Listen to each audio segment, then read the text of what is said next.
Someday we'll get paid for this. Season's greetings. Welcome to In the Pink. I'm Elise Brown.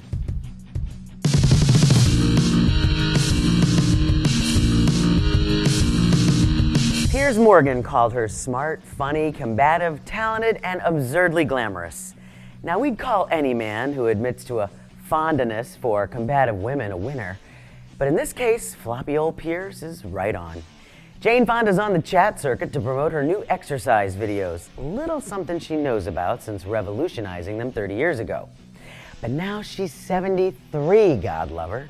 And because it's not enough for Jane to be just a still-working actress and glam grandma and leg warmers, she's also written a new book about successful aging, which apparently includes a little nip and tuck. Now, I give Jane props for coming right out and saying she had some face work done recently. And now you've admitted that you, in fact, have had plastic surgery, I think, on your neck and your chin and your eyes. Under the eyes. Why change your mind? I was walking down the street one day and I caught a glimpse of myself in a window and I was like, who's that? And I thought, oh my God, it's me. I feel so great and so rested and I look so different. And I just decided, and I'm not proud of it, I decided I wanted to look more like how I feel. The horror. I almost crawled back under the covers.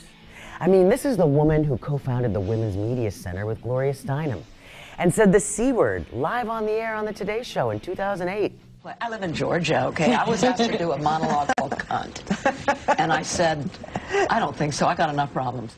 And that's like totally brilliant because saying I'm not proud of it allows you to admit your bad decisions and then write them off. Yeah, I was lying around watching Jane Fonda on the Today Show instead of getting my ass out of bed. Okay, so I'm not proud of it.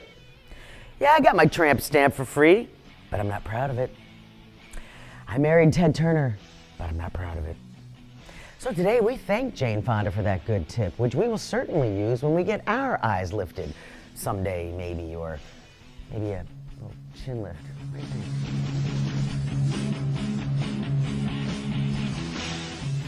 To paraphrase Steve Lopez, it's hard being a screwed up city in a backward state. It's not just the coffers in Harrisburg that are bankrupt. Before taking a holiday break known only as Christmas in Harrisburg, the legislators, henceforth known as the Harrisburg Hillbillies, kingpins of the center of Pennsylvania, an area we here in Philly refer to as pennsyltucky, with apologies to Kentucky, of course, and generally avoid, worked some overtime to pass laws that will make it almost impossible for poor women of Pennsylvania to find affordable health care, including abortion. First up was Senate Bill 732. Basically, it requires that all the freestanding abortion clinics in Pennsylvania, and only 10 out of 67 counties even have one at this point, will have to be bulldozed, then rebuilt from scratch with wider doorways and bigger elevators and parking lots. How will this make women's health care safer? Well, it won't. But it will get health care facilities that provide abortions bulldozed and raise the cost of an abortion from about $350 to about $1,000. So poor women in the middle of the state will be forced to give birth to babies they can't afford to raise or wind up in the waiting room of back alley abortionists like Kermit Gosnell. On the upside, middle-class ladies who need abortions finally have a compelling reason to go to New Jersey. With the next bill, it's not just the poor women of Pennsylvania targeted by the evangelical right's red-faced pawns.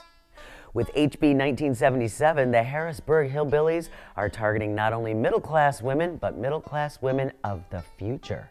As poor women who hope to be middle-class someday, we find this simply outrageous. HB 1977 says that if Obamacare comes to Pennsylvania in 2014, with its giant shark mouth and scary voodoo horror movie music, health insurance purchased through the Health Insurance Exchange cannot cover abortion, even if the pregnant women, or in Harrisburg hillbilly language, the fleshy fetus protecting vehicle, may suffer permanent physical damage if her doctor does not terminate the pregnancy. So, insurance will cover an emergency D&C if you're going to die right then and there, but not if you'll, say, go infertile or die much earlier than you would have in general. Let's remember that the insurance exchanges are not only set up yet, but Pennsylvania is one of the states that went down to Pensacola, where all good ideas go to die, to challenge the program. So while they haven't figured out the present job situation, but the Harrisburg Hillbillies are working overtime to make sure women of the future can't get hypothetical abortions covered, even if they'll hypothetically bleed out on the table just short of death. Asked what they'll do with all these precious babies born to dying mothers, the Harrisburg hillbillies gave a typical response. A good, nice, smiley picture. That's I'd right. like to give him one. That's right. I'm gonna give in to the grandbaby. You are? Yeah, Who was that? my grandbaby. Yeah? Shoot. Don't start, Rick. How pregnant is she? I don't know, but she's pretty close. Remember, girls, you're not just Philadelphians, you're Pennsylvanians.